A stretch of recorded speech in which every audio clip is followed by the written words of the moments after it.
গতকাল একটা দোয়া শেখানো আসছিল, আমল হয়েছে আমাদের কিছু আমল আছে শর্টকাট জান্নাত, শর্টকাটে উদ্দেশ্য পর্যন্ত পৌঁছা যায়। নামাজের পরে আয়াতুল কুরসি পড়লে ব্যক্তির সাথে সাথেই জান্নাত। এখন প্রশ্ন হইল যে হুজুর আমি তো অনেক অন্যায় কাজের সাথে জড়িত, আমিও শুধু আয়াতুল কুরসি পড়লেই জান্নাতে চলে যাবো, বিষয়টা কেমন না? মূলত হচ্ছে এই আমলগুলা আল্লাহ তাআলা তাকেই সুযোগ দিবেন যে ব্যক্তি বান্দার হক ক্লিয়ার, অন্যায় থেকে দূরে, কোনো বড় ধরনের কবিরা গুনার সাথে সম্পৃক্ত না। এই সমস্ত মানুষগুলাকেই আল্লাহ তাআলা নামাজের পরে আয়াতুল কুরসি পড়ার সুযোগ দিবেন। আর এই সমস্ত কাজে যারা জড়িত থাকবে তারা আয়াতুল কুরসি তো দূরের কথা, অনেক সময় নামাজ পড়ারও কি পাবে না, সুযোগ পাবে না। এই দামি দামি দোয়াগুলা কাজে লাগাবেন। আর এই দোয়াগুলোর একটা পাওয়ার আছে, এটা নষ্ট করবেন না। দোয়ার পাওয়ার নষ্ট হয় কিভাবে? হাত উঠায় বলেন যে আল্লাহ আমার এটা দরকার, একটা অন্যায় জিনিস আল্লাহর কাছে চেয়ে বসবেন, তা আপনার যে এই দোয়ার একটা পাওয়ার আছে, পাওয়ারটা আল্লাহ তাআলা বিলুপ্ত করে দেবেন। এই দোয়াটা করবেন, সামনের যে মিশন দোয়া করবেন যে আল্লাহ যেই সৌভাগ্যবান কাফেলার মাধ্যমে এই হিন্দুস্তানে বিজয় আসবে মুসলমানদের, ওই সৌভাগ্যবান কাফেলায় আপনি আমাকে কবুল করেন। তাহলে কি হবে? আল্লাহ তাআলা আপনাকে ওই সমস্ত পাপ কাজ থেকে দূরে রাখবেন, যে সমস্ত পাপ কাজের কারণে এই সৌভাগ্যবান কাফেলা থেকে মানুষ ছিটকে পড়ে যাবে। আপনি সারা জীবন সুদের ব্যাপারে জড়িত ছিলেন, আপনি নিশ্চিত থাকেন ওই সৌভাগ্যবান কাফেলা আপনি শত চেষ্টা করলে যেতে পারবেন না, অংশগ্রহণ করতে পারবেন না। রাসূলের ভবিষ্যৎবাণীগুলো দেখেন, একদম সবকিছু মোটা দাগে যে বড় বড় কয়েকটা আছে, 15টা আলামত প্রকাশ পাওয়ার আগ পর্যন্ত কিয়ামত সংঘটিত হবে না, সবগুলোই।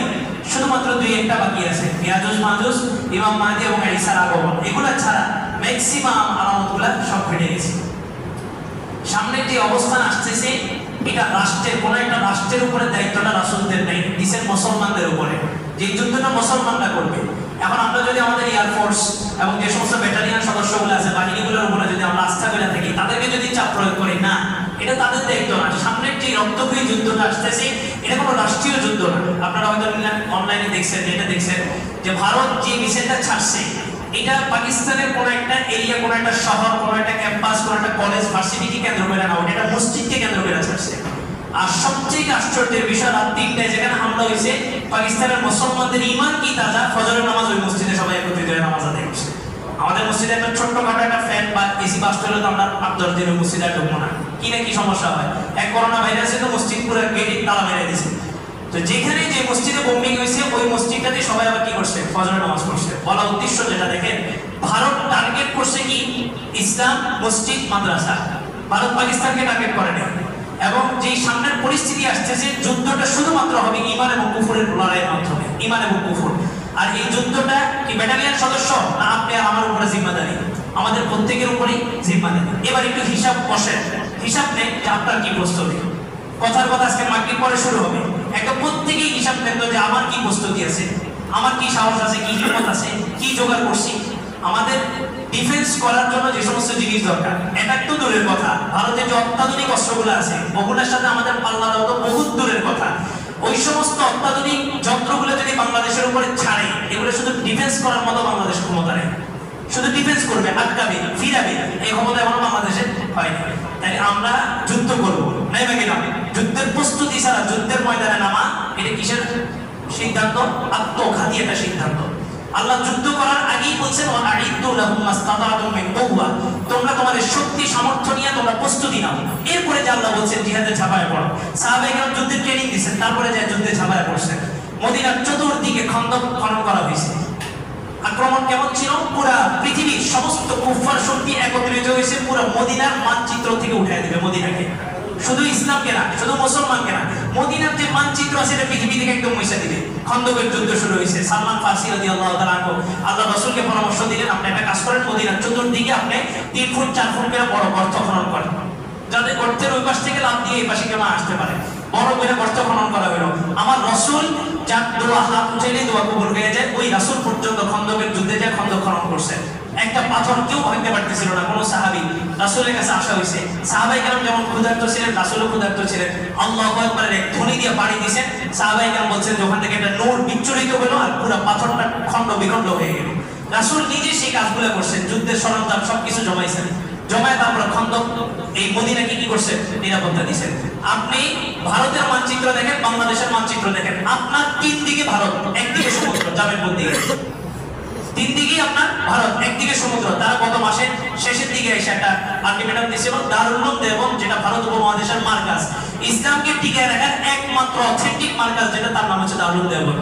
এবং ভারত উপমহাদেশে যখন ব্রিটিশ আন্দোলন শুরু হয়েছে, তখন এই জমিন থেকে সর্বপ্রথম ইসলামকে উৎখাত করার জন্যই ব্রিটিশ আন্দোলন শুরু করছে। যদি দারুল উলুম দেওবন্দ কাসিম নানুতুবি রহমাতুল্লাহের মাধ্যমে যদি প্রতিষ্ঠিত না হইতো, তো আজকে আমরা এই হিন্দুস্তানি হিসেবে, হিন্দু হিসেবেই থাকতাম, মুসলমান পরিচয় দিতে পারতাম না। তার আলটিমেটাম দিছে মে মাসের 1 তারিখে দারুল উলুম দেওবন্দ তার অবস্থান থেকে দূরে সরতে হবে। কেন? ওই যে গাজওয়াতুল হিন্দের একটা হাদিস দারুল উলুম দেওবন্দের পাঠাগারের মাকতাবা কিতাবের মধ্যে আসে, এটাকে কেন্দ্র করে তারা বলছে দারুল উলুম দেওবন্দকে সরায় দিবে। আমাদের দৃঢ় বিশ্বাস ছিল তারা যদি দারুল উলুম দেওবন্দের কোনো দেয়ালে হাত দিত, তো বাংলাদেশের উলামায়ে কেরাম জিহাদ ফরজ এই ফতোয়ার বিপরীত কোনো ফতোয়া দিতে পারতো না, জিহাদ ফরজ হয়ে গেছে বলতে হতো। যে কোনো মুহূর্তে তাদের যে সিচুয়েশন গুলো, এবং আপনি দেখেন ভারতের হামলার পরপরই ভারতের বন্ধু ট্রাম্প কি করছে, নিন্দা জানাইছে। আসলে ট্রাম্পের নিন্দা দিয়ে আমাদের কিচ্ছু যায় আসে না, এটা আরেকটা ট্র্যাপ। আমরা কি মনে করবো ট্রাম্প এখন নিন্দাটা কেন জানাইছে? পুরো পৃথিবী, আফগানের ইতিহাস, মায়ানমারের কাশ্মীরের ইতিহাস, ফিলিস্তিনের ইতিহাসের সবাই কিন্তু এখন জাতিসংঘকে প্রশ্নবিদ্ধ করতেছে। এই মুহূর্তে ভারত অতর্কিতভাবে এই পেহেলগাঁও যে হামলাটা হয়েছে, এটা ভারত নিজেই করছে জম্মু কাশ্মীরের উপরে। সে নিজে করে এটা পাকিস্তানের উপরে চাপায় দিয়ে পাকিস্তানকে অতর্কিতভাবে হামলা করছে। এই মুহূর্তে যদি ট্রাম্প চুপ থাকে, তাহলে পুরা বিশ্ববাসী জাতিসংঘকে বয়কট করতে বাধ্য হবে। সেখানে ট্রাম্প সবাইকে ঠান্ডা করার জন্য, মুসলমানদেরকে ঠান্ডা করার জন্য মোদির নিন্দা করছে। মোদির নিন্দা ট্রাম্প করলো কি করলো না, এটা আমাদের জানার বিষয় না। মোদি সে কি পাকিস্তানের বিরুদ্ধে যুদ্ধ করতেছে না ইসলামের বিরুদ্ধে যুদ্ধ করতেছে? ইসলামের বিরুদ্ধে। এই জিনিসটা মাথায় রাখবেন, এই কনসেপ্টটা ভালো করে বুঝেন। তার প্রথম যে মিসাইলটা ছাড়ছে, এটা একটা মসজিদের উপরে যায় পড়ছে। তো ভারতের অভ্যন্তরীণ অবস্থান আমরা নেটে দেখতেছি, মানুষকে মারতেছে শুধু কিসের জন্য? মুসলমান নামের জন্য। অথচ তার মুখে দাঁড়িয়ে নেই, জীবনে কোনোদিন নামাজ পড়ে না, শুধুমাত্র ইসলামিক নামকে কেন্দ্র করে ভারত তাদের কি করতেছে, কচুপিটা করতেছে। সামনের একটা রক্তক্ষয়ী যুদ্ধ আসতেছে, বারবার বলি, আজও বলতেছি, এভাবে যেভাবে আজকে আমরা সারিবদ্ধ হয়ে নামাজ পড়তেছি, আলেমদের ফতোয়ায় সারিবদ্ধ হয়ে নামাজ পড়তেছি, সবাই একত্রিত হয়ে চাঁদ দেখে রোজা রাখতেছি, চাঁদ দেখে রোজা ভাঙতেছি, সবাই একত্রিত হয়ে আমরা একসাথে ঈদের নামাজ পালন করতেছি, সবাই একসাথে আমরা জানাজার নামাজ যেমন অনুষ্ঠিত করি, এমনই একটা সময় ডাক আসবে আলেমদের, তখন আমরা